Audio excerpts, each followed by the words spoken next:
Welcome to this new episode of The Flying Dutch TV. In this episode I'm going to tell you about the soul stones you can get in quests and in dungeons and all the stuff you can do with it. I believe it was update 3 or 4 when this new currency was first introduced.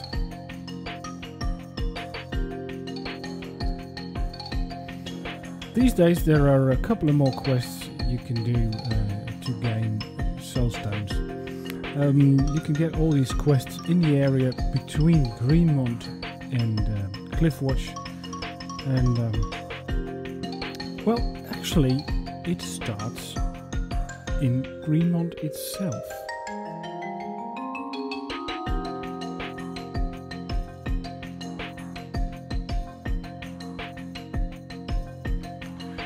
So when you first start with your soul quests, the actual questing starts when you talk to this guy.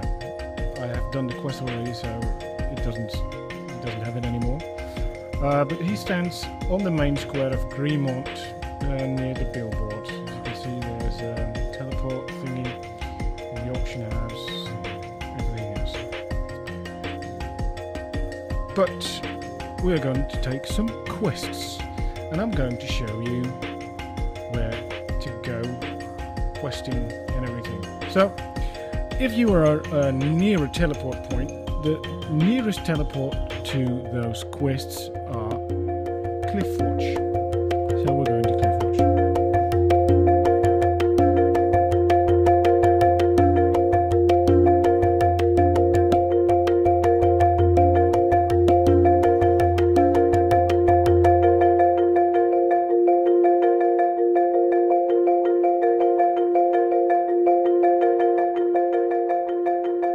So, here we are. There are some elf-like beings here, and they give out quests. This person over here gives out quests for the dailies I just mentioned, the balls and everything. This person here gives quests for dungeon mobs. So as you can see here, this is the quest for Nashwash Prison. And you need to kill 6 orc prisoners and 6 elf prisoners. Anyway, I have that quest already, so I'm gonna take this one. And this person over here gives you the quests for dungeons. And today's dungeon daily, as it's called, is Aristar's Temple. So, just to show you a bit more, here's a complete commerce center with everything you can get for souls. This person over here gives you what is it? Flaming hearts to upgrade your lava gear. This one gives all the previous best epic weapons, as you can see here.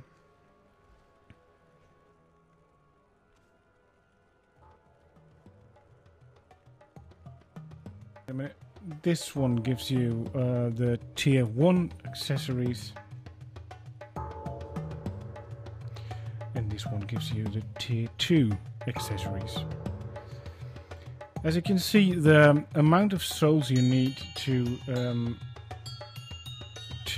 complete all these kits is enormous.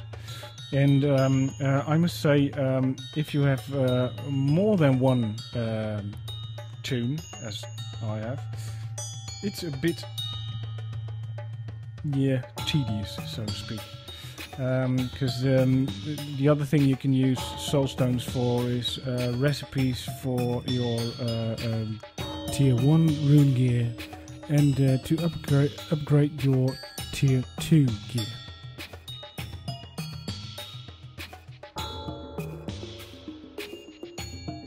First we go to the location for the boss, and the nearest teleport is Suspended City. So we'll go there. I'm going to show you where to go.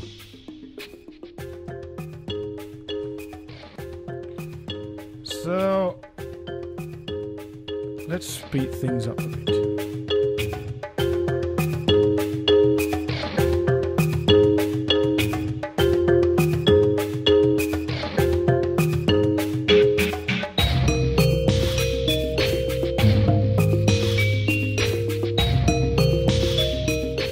So here we are, the location of the boss quest. Here you see the boss you need to kill, 20 in total, and when you finish this quest, I'm going to show you the next one.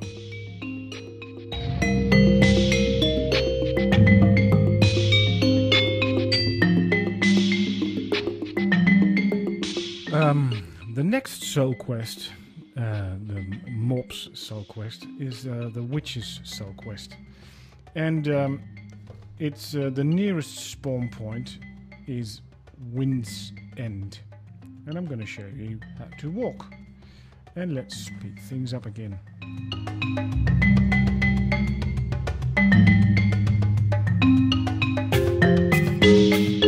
So there you have it. There's the place where you can kill 20 witches. They're all around here. They can be pulled in large groups. It's one of the most, one of the easier soul quests.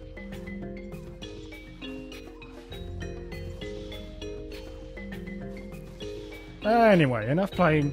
Let's go to the next one.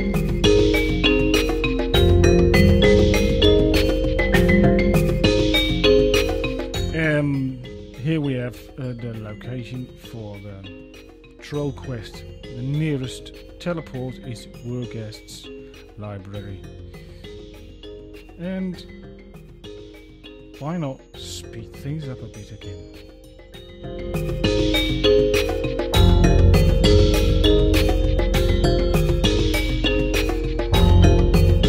So here you see the complete area of the trolls, and as you can see, I'm standing in the sea.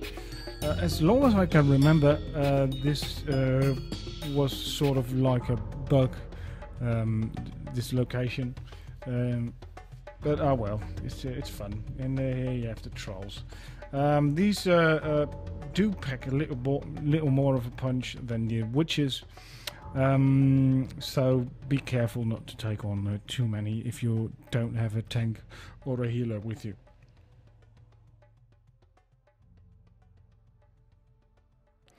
On to the fourth and final mob quest in the Soul Daily thing. The nearest teleport is Bellshell, and I'm going to show you what the quickest way, in my humble opinion, is to walk there. Let's speed things up, shall we?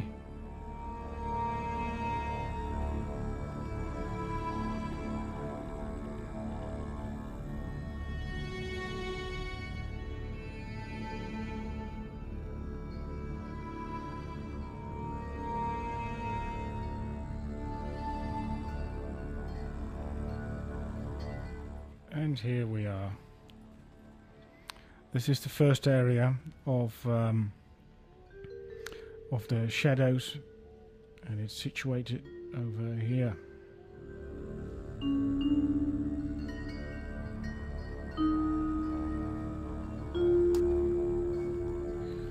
This final soul quest area is divided in three parts, three islands, so to speak. You have this island, and on the other side of the bridge you have a very large stretch of land where you find all those warriors and priests.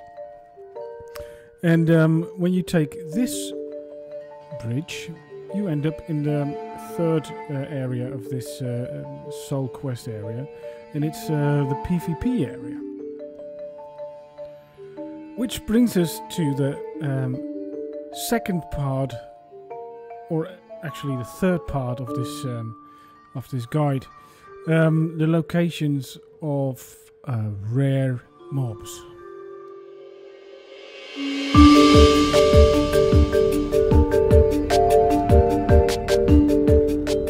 At the end of the PvP area,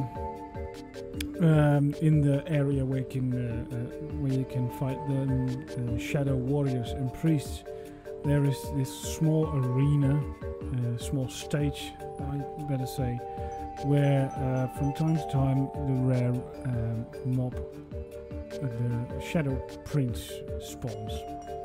Normally you walk up to this place and you are clear of attacks, but this little bugger here, he followed me down. Anyway, next up are all the locations for the rare monsters that drop soul stones. In Tier Coast it is the Shadow Prince. In the desert it is the Desert Wolf King, the Iron Tail, and the Oasis Peacebreaker.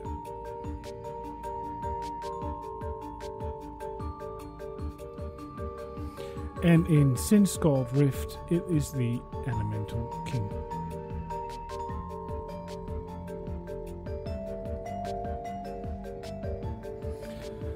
So yeah, when you collected all those hard-earned soul stones from daily quests, dungeons, from the final boss in the dungeon, you can spend them on a variety of things.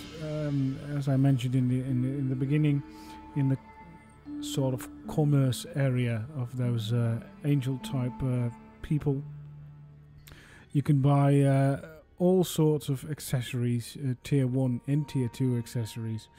You can buy epic weapons with them. You can even buy pets of mounts with them. Mounts, I should say, mounts.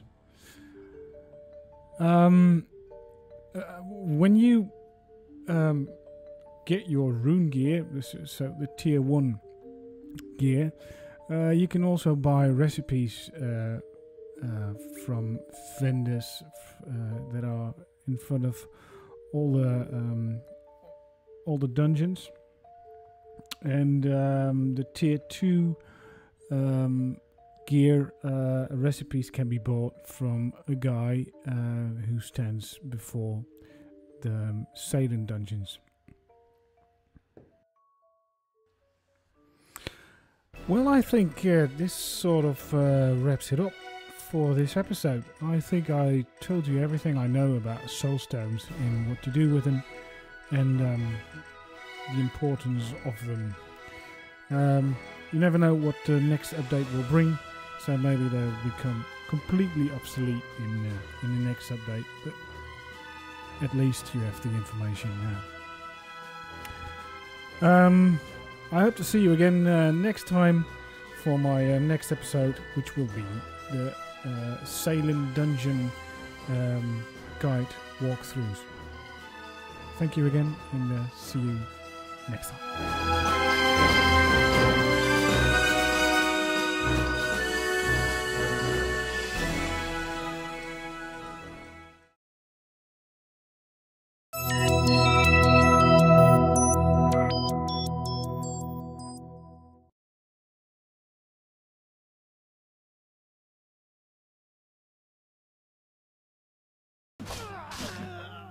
Oh, they got me. Buggers.